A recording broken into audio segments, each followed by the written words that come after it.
গতদিন আমরা ল্যাক অপেরনের গঠন সম্পর্কে আলোচনা করেছি। আজকে আমরা ল্যাক অপেরনের কার্য পদ্ধতি সম্পর্কে আলোচনা করব। ল্যাকটোজ অপেরন যখন সক্রিয় থাকে, সাংগঠনিক জিন একটি গুরুত্বপূর্ণ ভূমিকা পালন করে এবং অপারেটর জিনও একটি গুরুত্বপূর্ণ ভূমিকা পালন করে। সাংগঠনিক gene lac Z, lac Y, lac A এর থেকে পলিসিস্টোনিক mRNA উৎপন্ন হয় এবং পলিসিস্টোনিক mRNA থেকে 3 ধরনের উৎসেচক উৎপন্ন হয়, অর্থাৎ স্ট্রাকচারাল জিন বা সাংগঠনিক জিন সক্রিয় থাকার ফলে এই পলিসিস্টোনিক mRNA উৎপন্ন হওয়ার সঙ্গে সঙ্গে পলিসিস্টোনিক mRNAর সাহায্যে 3 ধরনের উৎসেচক উৎপন্ন হয়। আর স্বাভাবিক অবস্থায় ল্যাকটোজ অপেরণে সাংগঠনিক জিনগুলি 2টি অবস্থার ভিত্তিতে কাজ করে। একটি অবস্থায় মাধ্যমে ল্যাকটোজের উপস্থিতি এবং আরেকটি অবস্থা মাধ্যমে গ্লুকোজের অনুপস্থিতি। অর্থাৎ মাধ্যমে যদি ল্যাকটোজ উপস্থিত থাকে তাহলে কিছু পরিমাণ যে কোষে বিটা গ্ল্যাকটোসাইডেজের ক্রিয়ায় ল্যাকটোজ ভেঙে অ্যালোল্যাকটোজ উৎপন্ন হয়। এই অ্যালোল্যাকটোজ যা রিপ্রেসার প্রোটিন অর্থাৎ ল্যাক আই থেকে যে mRNA উৎপন্ন হয় তার থেকে যে প্রোটিন রিপ্রেসার প্রোটিন তার গঠনগত পরিবর্তন আনে। এই গঠনগত পরিবর্তন আনার ফলে যে রিপ্রেসার প্রোটিন সেটি ল্যাক ওতে যুক্ত হতে পারে না, অর্থাৎ অপারেটর অঞ্চলে যুক্ত হতে পারে না। ফলে RNA পলিমারেজ উৎসেচক ল্যাক পি অঞ্চলে সহজেই যুক্ত হয়। যুক্ত হওয়ার সঙ্গে সঙ্গে ল্যাক ও অর্থাৎ অপারেটর অঞ্চল হয়ে ল্যাক জেড, ল্যাক ওয়াই এবং ল্যাক এ অঞ্চলের মধ্য দিয়ে বিরাজ করে। আর সঙ্গে সঙ্গে 3 ধরনের উৎসেচক উৎপন্ন হওয়ার জন্যে পলিসিস্টোনিক mRNA উৎপন্ন হয়, যার থেকে যে 3 ধরনের উৎসেচক বিটা গ্ল্যাকটোসাইডেজ, ল্যাক পারমিয়েজ এবং trans acetylase. Beta গ্ল্যাকটোসাইডেজ, lack পারমিয়েজ, trans acetylase এই 3 ধরনের উৎসেচক উৎপন্ন হয়। কিন্তু ল্যাকটোজ যদি অনুপস্থিত থাকে তাহলে এই অপেরণ বন্ধ থাকে, অর্থাৎ অ্যালোল্যাকটোজ উৎপন্ন হবে না এবং রিপ্রেসার প্রোটিন যা অপারেটর অঞ্চলকে আবদ্ধ করে রাখবে, পলিমারেজ উৎসেচক ল্যাক পি অর্থাৎ প্রোমোটার অঞ্চলে যুক্ত হয়ে অপারেটর অঞ্চল ভেদ করে স্ট্রাকচারাল জিনে যেতে পারবে না। ফলে সংশ্লেষ অর্থাৎ mRNA সংশ্লেষ বন্ধ হবে এবং এনজাইম অনুপস্থিত থাকবে। এইভাবে ল্যাকটোজের উপস্থিতিতে অপেরণের কার্যপদ্ধতি দেখা যায়। এবার আসি গ্লুকোজের উপস্থিতিতে মাধ্যমে ল্যাক অপেরণ এর সম্পূর্ণ বা অসম্পূর্ণ হওয়ার গ্লুকোজের ভূমিকা। যদি মাধ্যমে গ্লুকোজ থাকে তাহলে ল্যাক অপেরণ এর প্রক্রিয়া অর্থাৎ উৎসেচক সংশ্লেষ প্রক্রিয়া বন্ধ থাকে, কারণ মাধ্যমে গ্লুকোজ থাকলে ব্যাকটেরিয়া সেই গ্লুকোজ ব্যবহার করে এবং সঙ্গে সঙ্গে গ্লুকোজ কোষে থাকলে কোষে CAMP অর্থাৎ সাইক্লিক অ্যাডিনোসিন মনোফসফেটের মাত্রা উল্লেখযোগ্যভাবে কমে যায়। যেহেতু CAP এবং অর্থাৎ ক্যাটাবলিক অ্যাক্টিভেটেড প্রোটিন এবং সাইক্লিক অ্যাডিনোসিন মনোফসফেট জোট অপেরণ সক্রিয়তার জন্য একটি গুরুত্বপূর্ণ উপাদান। এই দুটি উপাদান RNA পলিমারেজ উৎসেচককে ল্যাক প্রমোটার অঞ্চলে যুক্ত হতে সাহায্য করে। ল্যাক প্রমোটার অঞ্চলে RNA পলিমারেজ ঠিকভাবে যখনই যুক্ত হয় তখনই ল্যাক P অঞ্চল দিয়ে ল্যাক Z, ল্যাক Y এবং ল্যাক A অঞ্চলে বিচরণ করে mRNA অর্থাৎ পলিসিস্টোনিক mRNA সংশ্লেষ করতে পারে এবং পলিসিস্টোনিক mRNA থেকে বিটা গ্ল্যাকটোসাইডেজ, ল্যাক পারমিয়েজ, ট্রান্সঅ্যাসিটাইলেজ এই 3 ধরনের উৎসেচক উৎপন্ন হয়। অর্থাৎ এখানে গ্লুকোজ এর উপস্থিতি একটি গুরুত্বপূর্ণ ভূমিকা গ্রহণ করে। মাধ্যমে গ্লুকোজ থাকলেই সেক্ষেত্রে ল্যাক অপেরণ এর কার্যপদ্ধতি সম্পূর্ণ বন্ধ থাকে। অর্থাৎ ব্যাকটেরিয়া দেখা যায় যে এই ল্যাক অপেরণের মাধ্যমে ল্যাকটোজ অপেরণে রিফ্রেশার প্রোটিন বা এই নিয়ন্ত্রিত জিন এক ধরনের ঋণাত্মকভাবে বা ঋণাত্মক জিন নিয়ন্ত্রণ ব্যবস্থা নির্দেশ করে।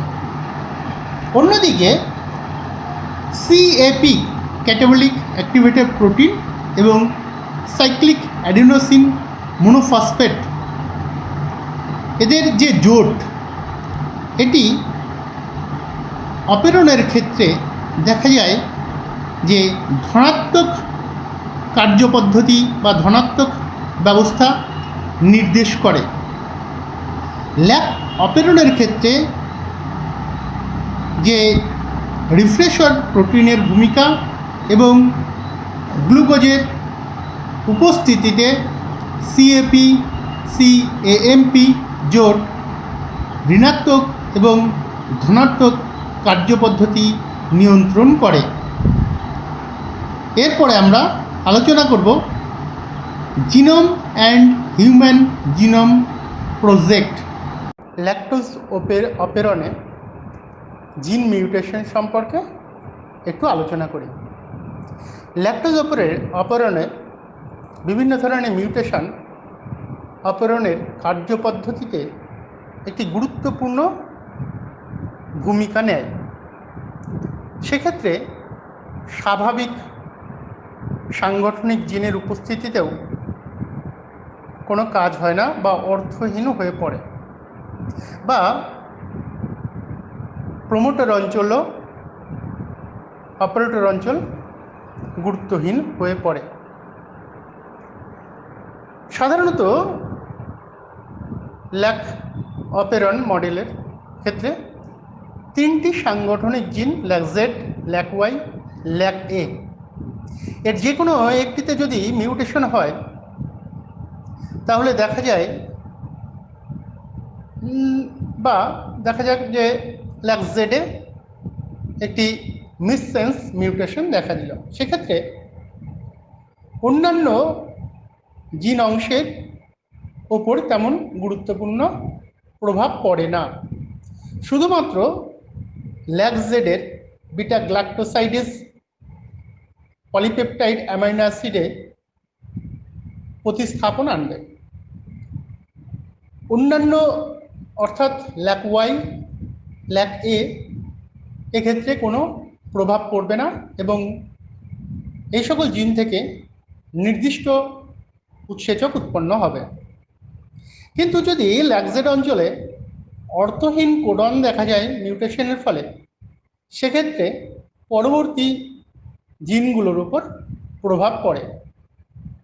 আবার অপারেটর অঞ্চলে যদি মিউটেশন হয়, সেক্ষেত্রে রিপ্রেসর প্রোটিন অপারেটর স্থানে আবদ্ধ হতে পারে না, ফলে ট্রান্সক্রিপশন পদ্ধতি চলতে থাকে এবং উৎসেচকগুলি উৎপন্ন হয়।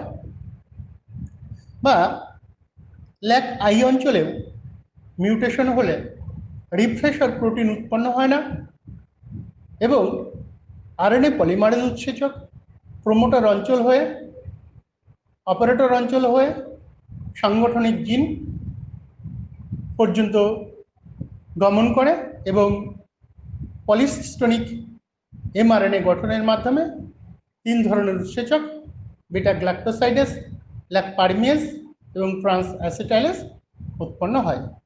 অর্থাৎ ল্যাক অপারেটরের ক্ষেত্রে মিউটেশন একটি গুরুত্বপূর্ণ ভূমিকা পালন করে। এবার আজ আলোচনা করব genome and human genome project. প্রত্যেক প্রজাতির বা প্রত্যেক প্রাণীর ক্ষেত্রেই, উদ্ভিদের ক্ষেত্রেই জিন একটি গুরুত্বপূর্ণ ভূমিকা পালন করে।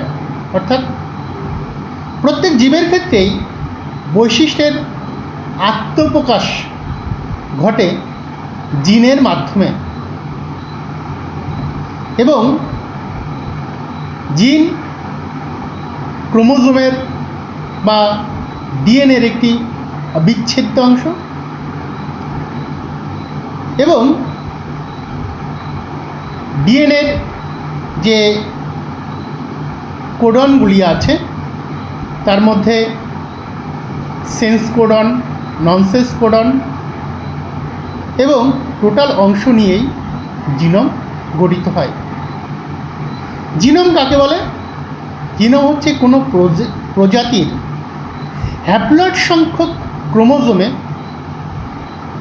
যত জিন থাকে, আর কোনো প্রজাতির হ্যাপ্লয়েড সংখ্যক ক্রোমোজোমে যে পরিমাণ ডিএনএ থাকে তাকে বলা হয় C value. Human genome project, যার উদ্দেশ্য পৃথিবীর সমস্ত মানুষের জিন সম্পর্কে সামগ্রিক জ্ঞান লাভ করা। সাধারণত দেখা যায় যে মানুষের 24 রকম ক্রোমোজোমে 3 × 10⁹ বেস পেয়ার ডিএনএ অবস্থান করে এবং টোটাল জিন 25,000 থেকে 30,000।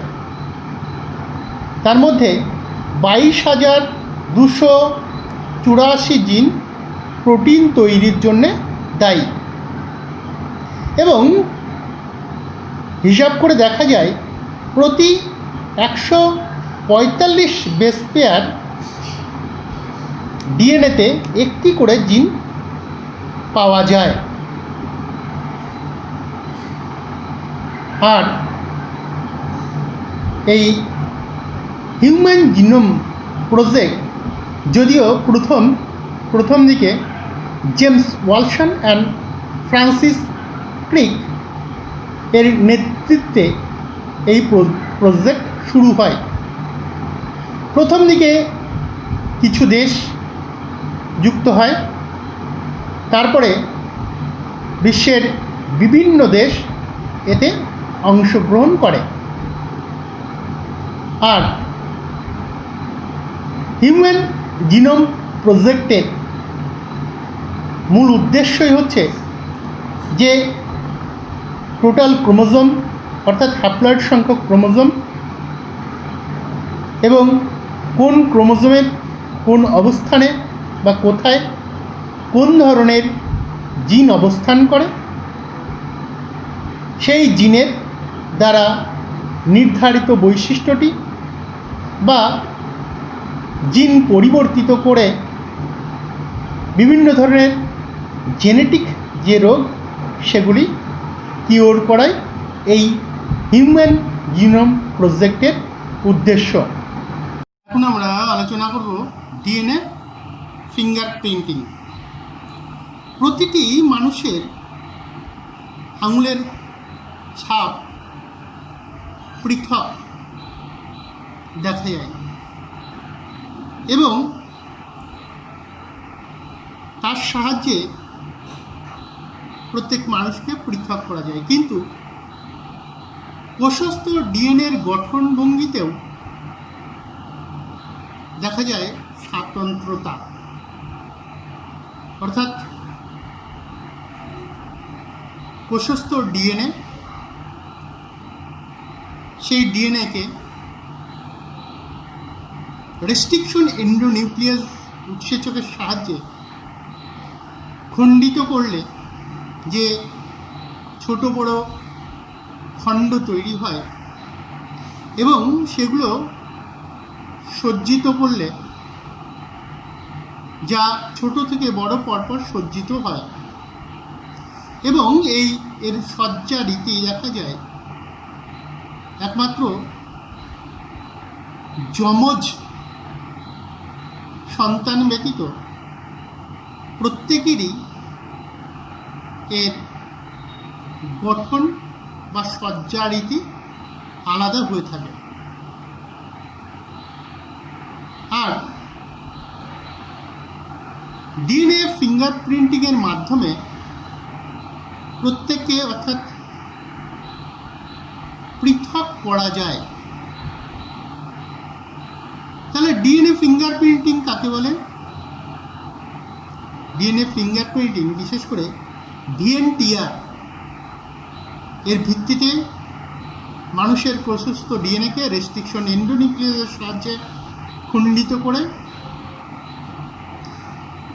মানুষকে চেনার বা শনাক্ত করার পদ্ধতি হচ্ছে ডিএনএ ফিঙ্গারপ্রিন্ট।